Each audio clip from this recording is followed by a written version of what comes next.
I'm very excited to be making this video right now and do this project. This is something I've been wanting to do on the car here for quite some time. But before we get into anything, I have to give a massive thank you to the people at IDIDIT for making this possible here and making this happen.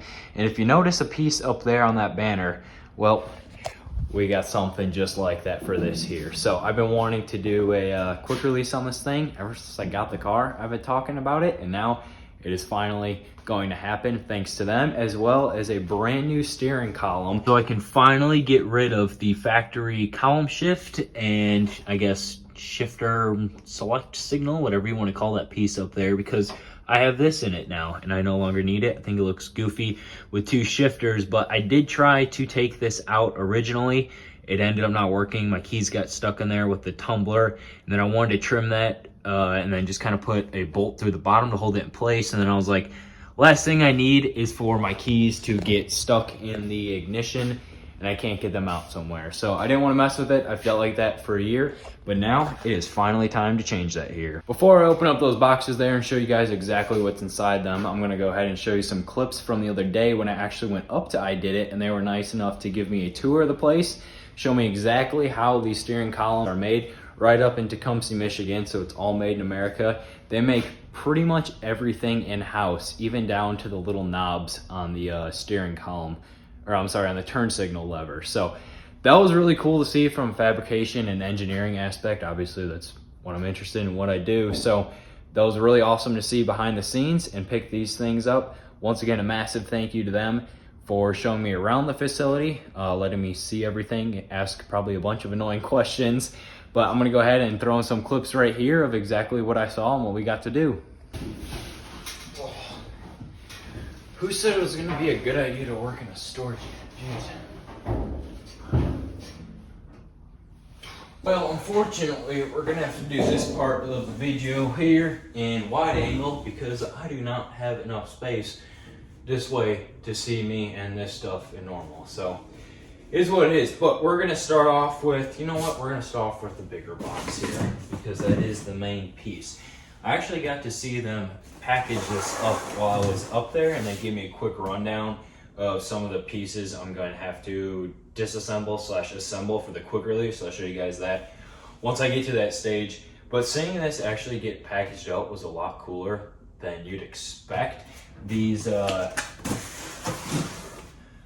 foam things here that come in like a ton of packages, they actually start out as like these small little bags, and the foam, like, it gets printed out of this machine and it's hot, and then it goes in here and then expands within like 10 to 15 seconds. Why I thought that was cool, I don't know, but it was cool to see firsthand. So that was pretty neat. I feel bad I gotta like rip this all out here. All right, so right here's the steering column. We'll go over this a little more in depth once it's time to put this on the car so you guys can see a close-up of it. But it's a really nice piece. Like I was saying earlier, it's all made up in their manufacturing facility up in Tecumseh there. So it was cool to see this just start out as tubing and bar stock, and then they were walking me through the steps of exactly how it's made until it's this beautiful, essentially, piece of jewelry right here. So like even down to the little spacers that are just plastic from factory where the bolts go into the bracket on the bottom side of the dash, that's a billet piece right there. So it is pretty sweet. I'm very excited to get this in the car here. We got a Mopar style ignition tumbler on the side there as well. And this piece on the side of, I guess, this big column piece right here is welded on the inside, but then for a clean finish on the outside, it is actually brazed around there. And then once it's powder coated, you can't even tell. So that is really cool. It literally looks seamless. It looks like it's all one piece right there. So I don't want to scratch this up. We're gonna go ahead and put this off to the side right here. We're gonna save the best for last.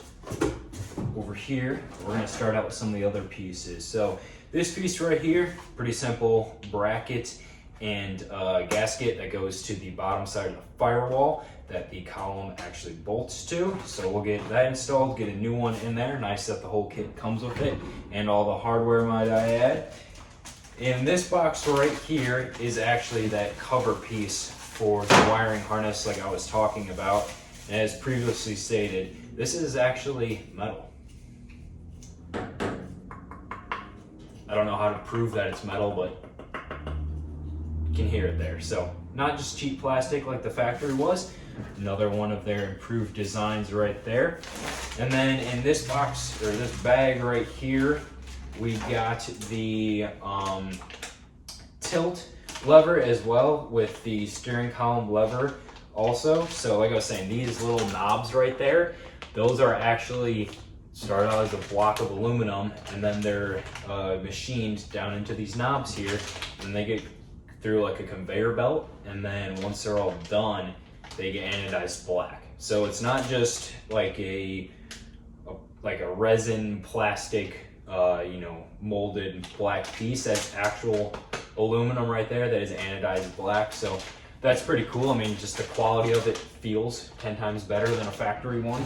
In this bag right here, we got some more wiring harness pieces, some more, and then the ignition relay box as well right here. So it's a pretty nice little piece. I'm excited to figure out where I'm gonna put this and exactly how I want to use it. That's one thing I still need to figure out here. So that'll be pretty cool. But another quality part, got their logo on it and says made in the US of A. Final piece here, I'm not sure how long they've been producing these for, but I know it's a relatively new part. When I first met them and talked to them out at the NPMC conference a few months back in California, they said this was a newer part. So they actually showed me the whole section in their warehouse where they make just the quick releases alone. And those tools were pretty cool and wild to see. So they offer a 6 and a 5 bolt one. I opted to go with a 5 bolt just because I think it looks better. I don't really know if there's an actual reasoning between the 6 and the 5 bolt ones, other than maybe just aesthetics or what type of wheel you can run. I will get into that here in a little bit and tell you guys exactly what wheel I want to run, but check this piece out right here. And this is like some serious race car stuff. So very excited for this. It's got their logo on it right there. I can't really make it, 2 pieces right now. The other end of it is actually on the steering column, but there's a little cap to it right there. Steering wheel will obviously bolt to this end right here. So yeah, this is some really nice stuff. I'm very excited to get on the car for a multitude of reasons. This here, finally be able to get rid of the column shift on the factory column, and then having a tilt column will actually be pretty nice as well. So I'm excited for that to come in handy whenever I need to. But right now we're going to start off with step 1, and that is going to be getting the driver's seat out right there, just so I have some more space to work, and then start pulling the column out.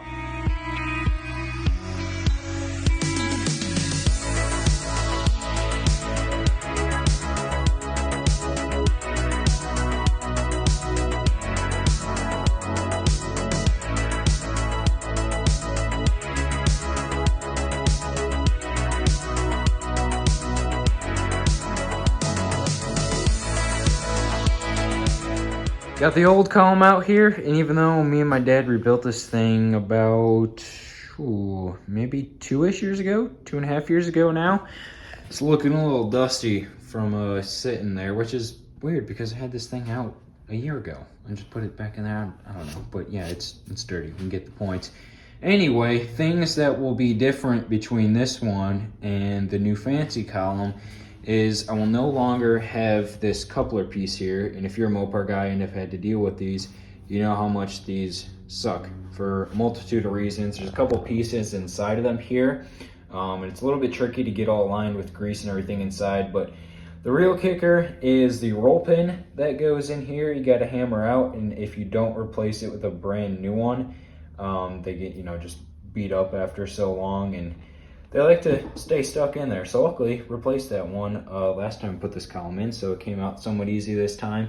And then this cap on the back here is notorious for always popping off, hence why I have that safety wire on there. So this one hasn't popped off, which is good, but still, that will be going away. I'm gonna be replacing it with a U-joint style piece. I'll show you guys here in just a second. And then I'll finally be able to get rid of the column shift, considering this car is a manual now. as well as the, I guess, column shift gear selector piece up top there. So I think I'm gonna go ahead, clean this column up. Might as well sell it because we put a brand new clock spring in it, brand new tumbler, new harness, and rebuilt the entire thing. So nothing wrong with it, just won't be for this car. And now I can go ahead and start getting the new column with that coupler piece mocked up in here. I was hoping to have the column in by now and done, but I accidentally ordered the wrong steering coupler here. This was a part number that was provided to me. It ended up being wrong, not anyone's fault. It's just that I have a different steering box than a normal factory style one. This is a 16:1 quick ratio box, and apparently it has a bigger input shaft than a stock box. So this one is a 3/4 with 36 spline input shaft, whereas the stock box has 5/8 with 36 spline. Found that out the hard way here, unfortunately. So this is the one that would normally work for a stock style box. That's the part number for it right there. Like I was saying, this one here has a 3/4 input shaft, so it's a little bit bigger. You can see the difference on the side right there. This piece here will work. Go ahead and get this set on there just like so. So that's a good sign to see that on there. I didn't really want a chrome one, but this is all that they had for some reason. I couldn't get one of these in like bare steel or black for some reason for like a month. So I was like, whatever, I'll just go ahead and get this. Although I rather would have had it either gray to match the box or black to match the column. Not a huge issue. This will do for now. So now I need to go ahead and get this mocked up on the steering shaft itself and then drill 2 little divots for those screws to sit in, and I will show you guys exactly how I'm going to do that right now. According to these instructions from my IDIDIT here, I got to slide this coupler over the end of the steering shaft, where it is, and then we want the end of the steering shaft to end up right at the end of the first kind of piece of the coupler, which is exactly what I have going on right there. So you can see that would be too far past the end.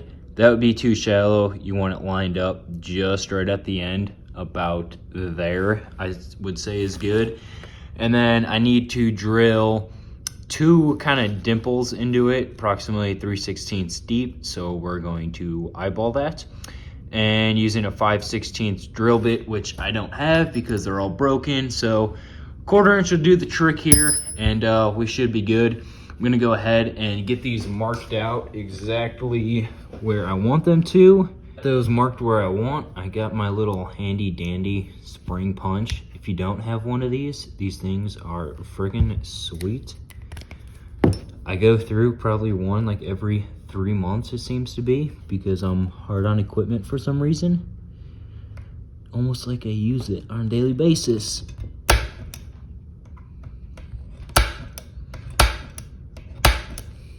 Perfect. See a nice little dimple it makes in there. And now you're gonna take what should be a 5/16 drill bit, but I'm gonna use a 1/4 here because that's all I have, so it'll be fine.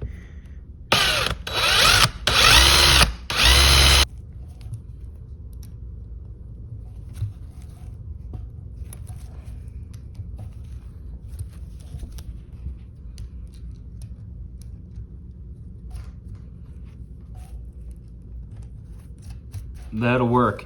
Going to test fit this in the car now. Make sure everything lines up with the length and with the bolts underneath the, I guess, bracket that's kind of underneath the dash where the column actually mount to. Make sure this slides on to the input shaft for the steering box all the way.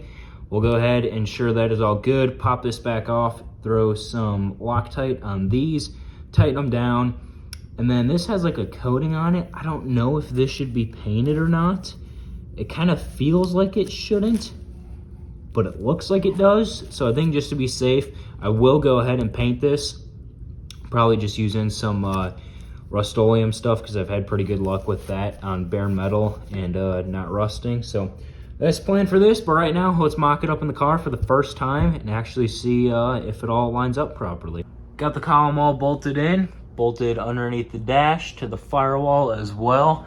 Inside here, you can see I got the coupler set on the box right. I got the column set to length as well. So I'm gonna go ahead and Scotch-Brite that bare metal piece there, paint that black just so it doesn't stand out as much in here. That chrome coupler is going to drive me insane, but it is what it is. I guess in the grand scheme of things, it's not that huge of a deal, and I kind of need the car to turn, so it'll do.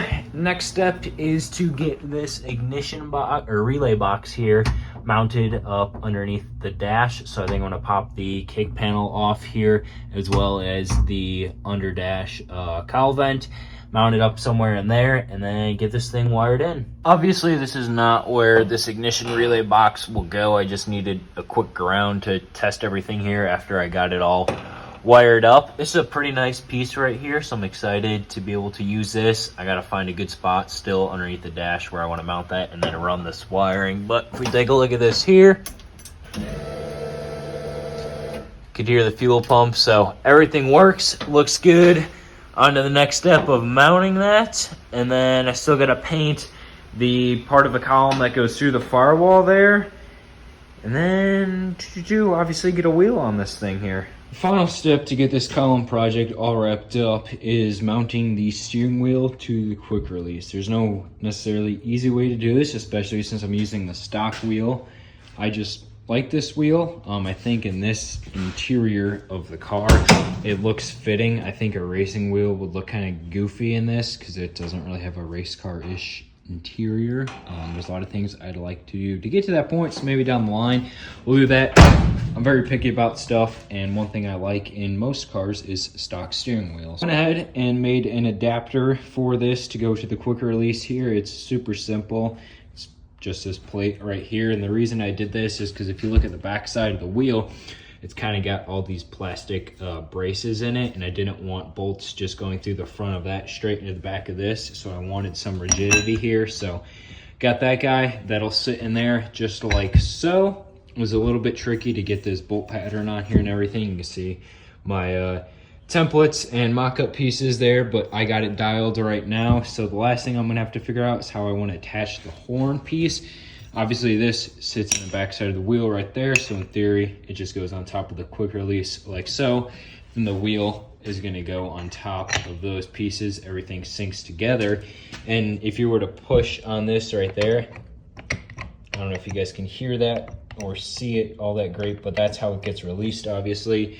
And I still want to add the horn on just for aesthetics. So these are the factory pieces that make the horn go on. Realistically, all I need is this, because then these kind of little spring fingers sit in this piece. So I might weld this onto here. I don't know if this is pot metal or not, or I'm going to modify this bracket, which will allow me to screw that on there, and then this just sits on like so. So figure out what I want to do, go through, paint this adapter piece, clean the wheel, because I don't think that's ever been cleaned in 50 years of existing. Clean all that out, and then get this thing installed once and for good, and show you guys how it all works. I got the wheel officially mounted to the quick release. I went ahead and painted that bracket piece I made. Obviously, these bolts will not be staying with 6 washers to back them up, but this is all the store head, so I'm just using this so I can at least get the wheel on, move the car around, turn it and stuff. But I got some grade 8 hex heads on order. These are just tough size to find. It's 1024 and I needed them 1.25 inches long, so went ahead, ordered those, because I figured if they're gonna hold the steering wheel on, I kind of want them to be strong. So that looks good. Got the wheel all cleaned up, and then I got this piece here. I ended up not being able to weld this onto this because, like, I thought this is pot metal, so I kind of trimmed this bracket down enough to where it'll work. That'll sit on whatever orientation it'll sit on, but it goes on there, and then the horn button will go over top. So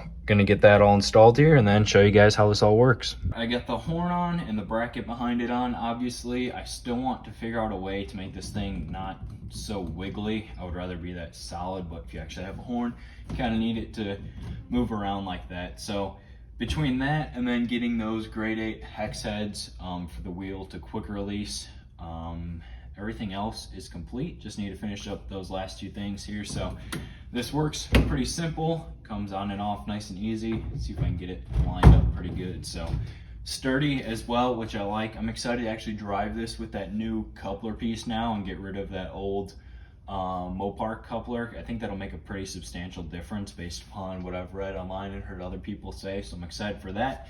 If I had the battery turned on, I got the ignition all wired up. You'd hear the fuel pump. Let's see, we got the little hazard switch down here, which works. Tested that the other day. Turn signals work. Tested those the other day, and then the tilt piece as well. So if you want to drive it like a bus, you can drive up there.